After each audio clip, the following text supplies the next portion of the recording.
Hayata bakış açımı olumlu yönde etkileyen kadim Uzak Doğu felsefesini her zaman çok sevmişimdir. Bu videoda öğrendiğinizi ve uyguladığınızda hayatınızı güzelleştirecek ve acılara karşı sizi daha esnek yapabilecek 5 Japon felsefesinden bahsedeceğim. Birinci felsefemiz Wabi Sabi. Hayatı güzelleştirmek dedik ama bir şeyi sevebilmek için illa güzel ve mükemmel, kusursuz olması gerekmiyor. İşte Wabi Sabi bize tam da bunu söylüyor ve kökenini Budist felsefeden alan bir kavram. Hayattaki unsurları kendimizle dahil olmak üzere kusurlarıyla, geçiciliğiyle, doğal haliyle sevebilmekle ilgili bir kavram. Wabi, basitlik, geçicilik, kusurluk olarak çevriliyor. Sabi ise zamanın herhangi bir nesne üzerindeki, bir madde üzerindeki etkisiyle ilgili bir kavram. Wabi ve sabi kelimeleri bir araya geldiğinde ise bir anlamda sadeliğin, geçiciliğin, kusurların, estetik olarak takdir edilmesi, yaşanmışlığın, zamanın etkisinin güzelliği anlamına gelmektedir. Hayatta hiçbir şey eksiksiz, kusursuz değildir. Aynı zamanda hiçbir şey sonsuza kadar sürmez. Ama hayat zaten bu özellikleriyle güzeldir. Yani geçiciliğiyle, kusurlarıyla güzeldir.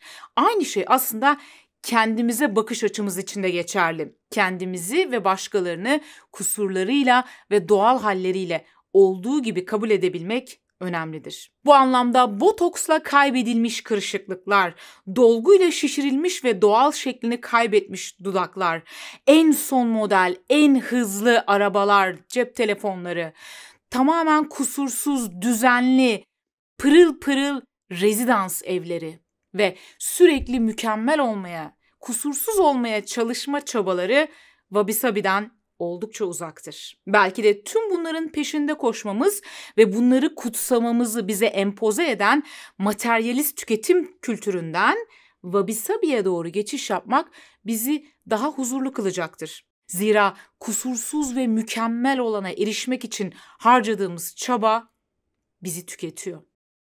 Wabi Sabi anlayışından türetilmiş bir diğer felsefe de hatta sanat Kintsugi'dir. Bu sanatta, bu Japon sanatında kırılan eşyaları atmak yerine onları tekrar bir araya getiriyorlar ve kırıkların arasına gümüş ya da altın tozu karıştırılmış yapıştırıcı sürerek tekrar birleştiriyorlar o nesneyi. Bu sanatta amaç kırılan yerleri gizlemek değil. Genellikle biz ne yaparız? İşte bir şey kırıldığında işte araya çeşitli yapıştırıcılar süreriz. Hiç kırılmamış gibi gözüksün isteriz. Yani tekrar birleştirsek bile olabildiğince eski haline yakın olmasını isteriz. Oysa ki Kintsugi'de amaç kırılan yerleri gizlemek değil, aksine ortaya çıkarmaktır. Çünkü eşyanın bu halinin, yani kırılmış ve sonra altın tozlarıyla tekrar bir araya getirilmiş, birleştirilmiş halinin daha değerli olduğu düşünülür. Çünkü artık bu eşyanın üzerinde yaşanmışlık vardır. Aynı şey bizler için de geçerlidir. Hayatta çeşitli acılar yaşarız ve bu acılarla kırılıp dökülürüz. Ama bu acılar ve kırılmalar aslında aynı zamanda bizi geliştiren ve güzelleştiren şeylerdir. Yeterince acı çekmemiş bir insan çiğdir, olmamıştır. Her ne kadar okusa da, araştırsa da tam anlamıyla yeterince belirli durumları anlayamaz, empati kuramaz. Halil Cibran'ın da dediği gibi. Acınız idrakınızı saran kabuğun kırılmasıdır. Nasıl meyvenin çekirdeği kırılmak zorundaysa can evinin güneşi görmesi için, siz de acıyı tanımak zorundasınız. Gerçekten de ve ne yazık ki acının verdiği tecrübeyi başka hiçbir şey veremez. Bu anlamda başımıza gelen olaylar aslında bizi biz yapan çok önemli unsurlar. Her acının ardından değişirsin. Artık sen eski sen değilsindir. Ancak eskiye göre çok daha olgun, çok daha tatlı ve çok daha demli bir sensindir. Boşuna dememiş Mevlana, aldığın yara ışığın sana akacağı yerdir. Ve boşuna dememiş Dostoyevski, gerçek bir acı aptal bir adamı zeki bile yapabilir. Acılarımızın, yaşanmışlıklarımızın, yaralarımızın kıymetini bilelim. Ancak onları sadece acı olarak yaşamayalım, ders de çıkaralım, kişiliğimize katkılarını da görelim. Aksi halde aynı şeyleri yaşamaktan ve yaşatmaktan kurtulamıyoruz. Evet, 3. felsefemiz Danshari. 3 farklı Japon yazı karakterinin bir araya gelmesinden oluşuyor. Dan, Japonca reddet demek. Sha, ayır. Ri ise at demek. Gereksiz olanı alma, onları aldıysan da ayır ve at. Gereksiz insanları, eşyaları hayatına alma. Kullanmadığın eşyaları, kullanmadığın fikirleri, görüşleri ayır ve toksik ilişkilerini, işine yaramayan unsurları at gitsin.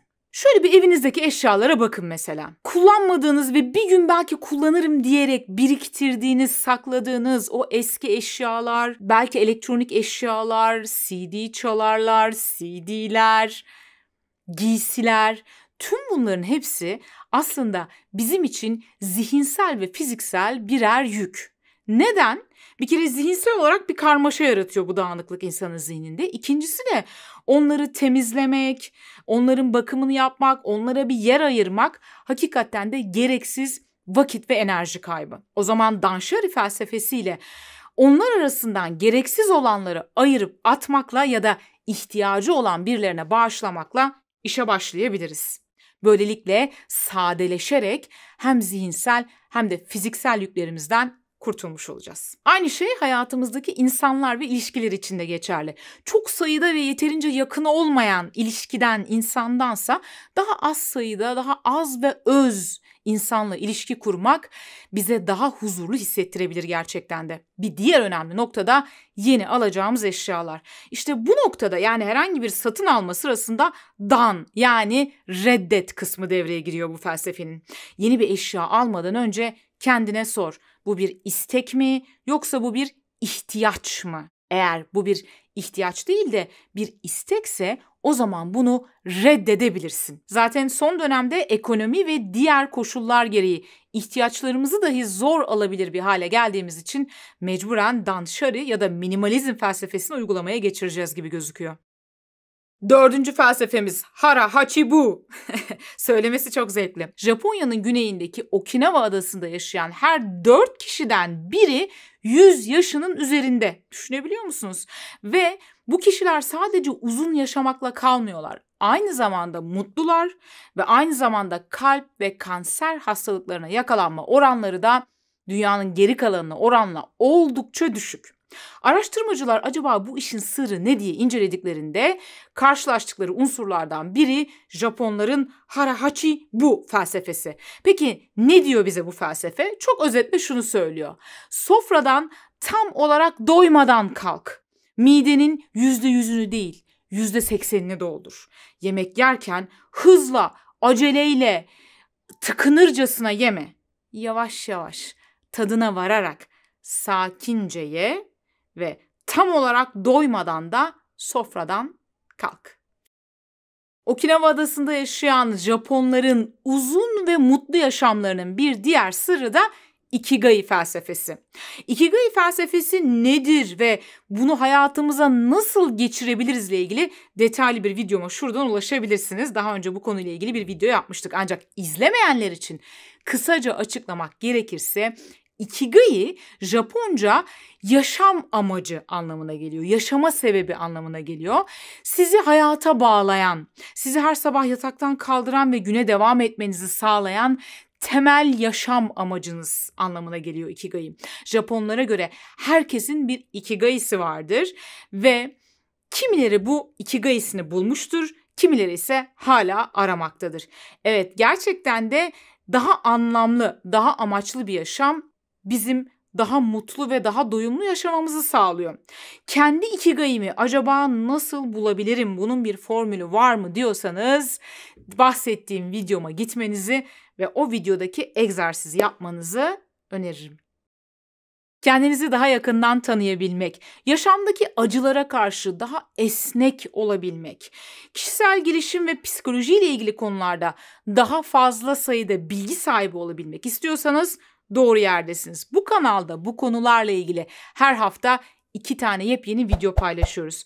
Bu videolardan haberdar olmak istiyorsanız kanala abone olmayı ve bildirim zillerini açmayı unutmayın. Bu kanalın daha fazla sayıda insanın yaşamına dokunmasına yardımcı olmak isterseniz, bunda bir pay sahibi olmak isterseniz kanalımıza katıl üyesi olabilirsiniz.